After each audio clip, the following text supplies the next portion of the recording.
انسان کو اللہ تعالیٰ نے بہترین سانچے میں ڈھالا ہے، ظاہر کو بھی بہت خوبصورت بنایا ہے اور پوری کائنات میں معنوی اعتبار سے بھی اشرف اور اعلیٰ بنایا ہے۔ چنانچہ انسان اشرف المخلوقات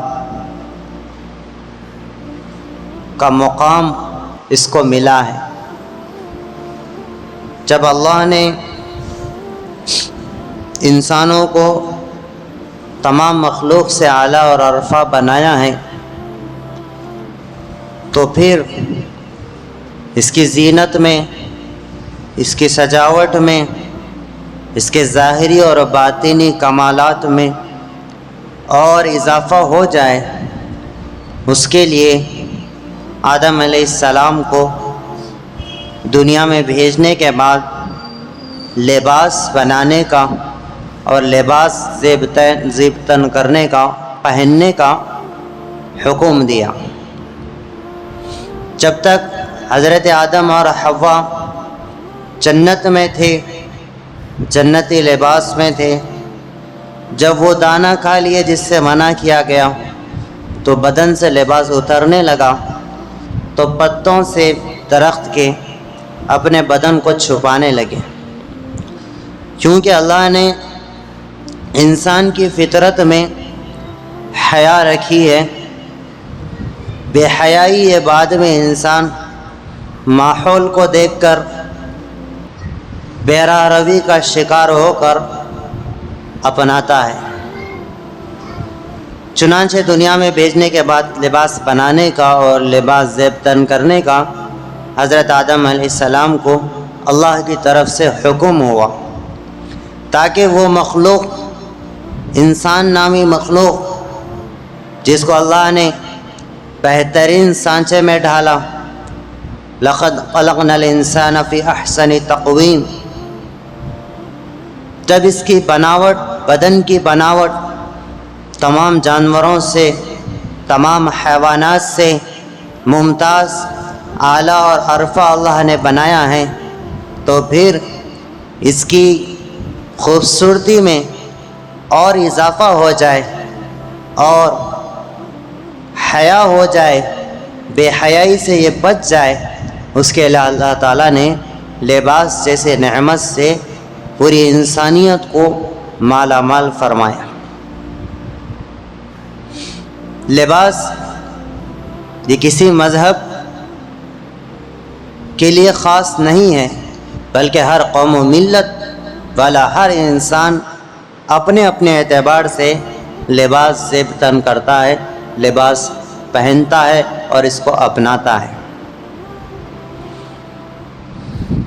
ہمیں جاننا یہ ہے، آیا اسلامی لباس کیا ہے؟ بہتر لباس کیا ہے؟ لباس، صحیح لباس کیا ہے؟ عورتوں اور مردوں کا لباس کیا ہے؟ آیا دونوں کے لباس میں کوئی فرق ہے یا نہیں ہے؟ اس بات کو ہر مسلمان کو جاننا بے حد ضروری ہے۔ لباس ایک ظاہری ایک ایسی علامت ہے جس کے ذریعے سے قوم و ملت کے درمیان امتیاز کیا جا سکتا ہے کہ کوئی قوم، کوئی مذہب والے مخصوص کلر، مخصوص انداز کی سلائی، مخصوص ان کے کپڑے یہ بتلاتے ہیں کہ یہ فلاں مذہب کو ماننے والے ہیں۔ گویا اسلام میں بھی جس لباس کو اچھا کہا ہے، عمدہ کہا ہے، جو مسنون لباس ہے، جو سنت لباس ہے، اس سنت لباس کو مسلمان اپنائے گا تو پھر وہ دیگر قوم کے، دیگر اقوام کے درمیان موجود ہوگا تو وہ اپنے لباس سے پہچانا جائے گا کہ یہ مسلمان ہے۔ مسلمانوں کے تعارف کے لیے یہ بہت بڑی کوتاہی، یہ بہت بڑا خسارہ اور بہت بڑا نقصان ہے اس مسلمان کے لیے، بہت بڑی محرومی ہے اس مسلمان کے لیے جس کو پہچاننے کے لیے اس کا نام پوچھا جا رہا ہو۔ کہیں کسی نئے آدمی سے کسی کو واسطہ پڑتا ہے، باتوں سے اندازہ کسی موقع پر نہیں ہوتا ہے، تو اگر میں غیر مذہب کی طرف منسوب کروں گا، اگر وہ مسلمان نکل آئے تو پھر وہ ناراض ہوگا، اس کو پشیمانی ہوگی۔ اس پشیمانی اور ناراضگی سے سامنے والے کو بچانے کے لیے اس کا نام پوچھا جاتا ہے کہ تمہارا نام کیا ہے، تاکہ نام سے پتہ چلے کہ یہ مسلمان ہے اور میں اس کے ساتھ جو گفتگو اور بات کروں مسلمان ہونے کی حیثیت سے کر سکوں، اس لیے نام پوچھا جاتا ہے۔ لیکن اس طرح نام پوچھنے کی نوبت آ جانا یہ بہت بڑے خسارے کی بات ہے، اس آدمی کے اسلام سے کوسوں دور ہونے کی بات ہے کہ اس نے اپنے پہننے اور اوڑھنے میں اسلام کی سنت کو چھوڑ دیا، اسلام کے نہج کو اور اسلام کے طریقے کو اس نے چھوڑ دیا۔ ہر مسلمان کے لیے، ہر مسلمان مرد کے لیے 3 چیزوں کا اپنانا بے حد ضروری ہے۔ سنت لباس اپنانا، ٹوپی اوڑھنا، ٹوپی پہننا اور چہرے پر داڑھی رکھنا۔ یہ 3 چیزیں ایسی ہیں کیا یہ تعارف کراتی ہیں کہ یہ مسلمان ہیں، یہ اچھا پیغام دیتی ہے، یہ آدمی کے دیندار ہونے کی علامت سمجھی جاتی ہے، اور اس طرح رہنے والے کو لوگ نیک سمجھتے ہیں، اچھا سمجھتے ہیں، اچھا گمان اس کے تعلق سے کیا جاتا ہے، وہ دنیا میں بھی اچھا کہلاتا ہے، اس کی عزت ہوتی ہے، اور وہ اپنے لباس میں حضور صلی اللہ تعالی علیہ وسلم کی کامل اتباع کرنے والا شمار ہوتا ہے، جو مسنون لباس اور ٹوپی پہننے کا اہتمام کرتا ہے۔ چنانچہ آئیے، مسنون لباس کیا ہے، سنت لباس کیا ہے؟ سنت لباس کے لیے کوئی خاص قسم کا جوڑا نہیں ہے، بلکہ ایک اصول ہے، ایک قانون ہے، ایک ضابطہ ہے، جس پر رکھ کر ہمارے لباس کو پرکھا جائے گا، جانچا جائے گا کہ یہ سنت لباس ہے یا نہیں ہے۔ چنانچہ اہل علم حضرات فرماتے ہیں، جس ملک میں، جس قوم، جس بستی میں، جس جگہ کے نیک لوگوں کا جو لباس ہے وہی سنت لباس ہے۔ مجھے معلوم کرنا ہے کہ سنت لباس کیا ہے، تو مجھے یہ دیکھنا پڑے گا کہ میرے ملک میں اللہ والوں کا لباس کیا ہے، نیک لوگوں کا لباس کیا ہے، علماء کا لباس کیا ہے، حفاظ کا لباس کیا ہے، وہی سنت لباس ہے۔ اسی پر سنت لباس کا ثواب دیا جائے گا، وہی آدمی نیک کہلائے گا اور اسلام پر چلنے والا کہلائے گا۔ چنانچہ اس کی ترغیب، سنت لباس کی ترغیب بچپن سے ہونی چاہیے۔ 3 سال کی عمر سے جس بچے اور بچی کو ہم سنت لباس کے عادی نہیں بنائیں گے تو وہ 10 کلاس کے بعد، 10th کے بعد سنت لباس پہننے کا عادی نہیں بن سکتا۔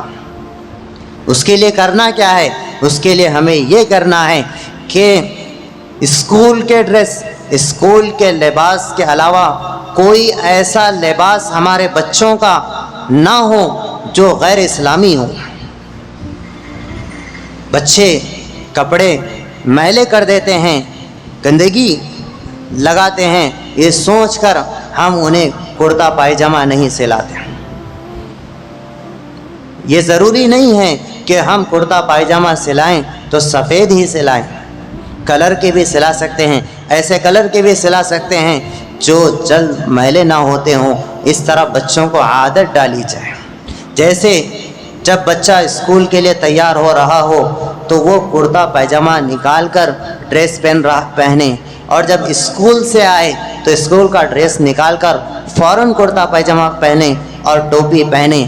اس طرح کی عادت جب تک ہمارے بچوں میں نہیں ڈالی جائے گی، اسلامی لباس کا رواج نہیں پڑے گا۔ کیونکہ بچپن سے جس لباس کی عادت ہو جاتی ہے، بڑے ہونے کے بعد ہم 10 کلاس کے بعد 10th کے بعد بچوں کو کہیں گے، جب تک ہم نے ان کے دلوں میں جینس پینٹ کی محبت، ٹی شرٹ کی محبت اور شرٹ کی محبت اور نئے نئے بے حیائی کے لباس کی محبت ہم نے 10 سال تک ان کے دلوں میں ڈالی، ان کے خواہش کے مطابق ہم نے انہیں لباس دلایا، اب ہم اسلامی لباس پہنانا چاہتے ہیں تو بچہ پہننے کے لیے تیار بالکل بھی نہیں ہو سکتا۔ لہٰذا ضرورت اس بات کی ہے کہ بچپن سے اسلامی لباس کی بچوں کو عادت ڈالی جائے۔ اس کے لیے جو ابھی میں نے بتایا کہ اس طرح کا رواج ہو کہ کوئی اور لباس نہ ہو، شادی بیاہ کے لیے کوئی علیحدہ لباس اسلام میں نہیں ہے، بلکہ جو مسنون لباس ہے وہی شادی بیاہ کا لباس ہے۔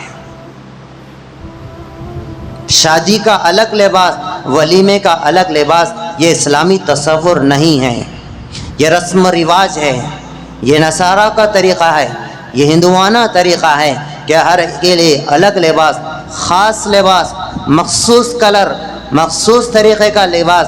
اسلام اس کی بالکل ہمیں اجازت نہیں دیتا کہ اس طرح کے لباس کے تعلق سے بھی ہم رسم و رواج کا شکار ہو جائیں، کیونکہ اسلام ایک کامل اور مکمل مذہب ہے۔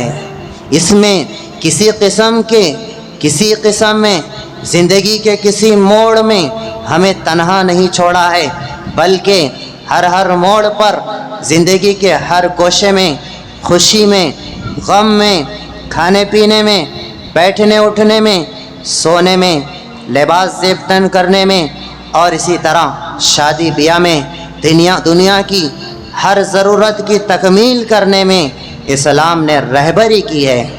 ضرورت اس بات کی ہے کہ ہم اس رہبری کو جانیں اور اپنائیں تاکہ ہم کامل مسلمان بن سکیں، کامل اتباع کرنے والے بن سکیں حضور اکرم صلی اللہ تعالی علیہ وسلم کی۔ لباس کے تعلق سے ایک اور اصول سن لیجئے کہ لباس کیسا ہونا چاہیے۔ لباس کے تعلق سے ایک اصول یہ ہے کہ لباس ایسا ہو کہ اس میں بدن نظر نہ آ رہا ہو، یعنی پتلا نہ ہو، یہ ایک اصول ہے۔ اور دوسرا اصول یہ ہے کہ لباس بدن سے چپکا ہوا نہ ہو، بدن کو ٹچ نہ ہو رہا ہو، بلکہ ڈھیلا ڈھالا ہو۔ اس طرح کا لباس اپنانے کی مردوں کو بھی تعلیم دی گئی، عورتوں کو بھی تعلیم دی گئی ہے۔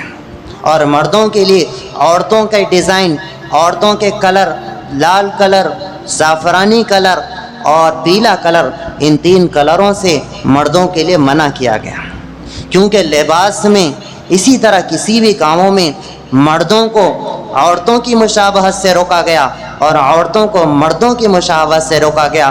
لہٰذا عورت مردوں کی طرح جوتا نہیں پہن سکتی، اسی طرح مرد مہندی نہیں لگا سکتا، کیونکہ یہ عورتوں کے لیے خاص ہے۔ زیب و زینت عورتوں کے لیے ہے، پھول عورتوں کے لیے ہے۔ شادی میں پھول مردوں کے لیے حلال نہیں ہو جاتا، کیونکہ وہ عورت کی زینت کے لیے ہے۔ اللہ کے نبی صلی اللہ علیہ وسلم عورتوں کی مشابہت سے ہمیں منع فرماتے ہیں، آپ نے عورتوں کی مشابہت اختیار کرنے سے ہمیں منع فرمایا ہے۔ لہٰذا لباس کے تعلق سے ہمیں اسلامی تعلیم حاصل کرنے کی ضرورت ہے۔